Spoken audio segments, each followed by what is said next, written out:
நெல்லிக்காய். இந்த நெல்லிக்கனி இது காலையில் ஏஞ்ச உடனே சின்ன சின்னதாக கட் பண்ணிக்கணும்.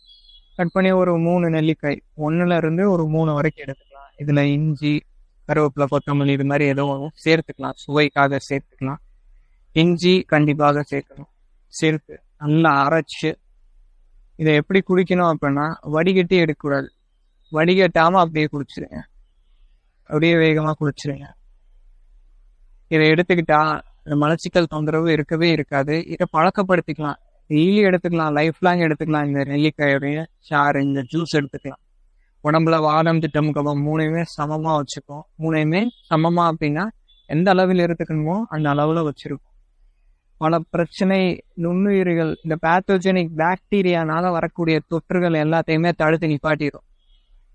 இந்த நெல்லிக்காய் தினசரி எடுத்துக்கிறது பழக்கமாக்கிக்கலாம் அப்படின்றது நம்ம ஆயுர்வேதத்துல இதான் சொல்லியிருக்கு.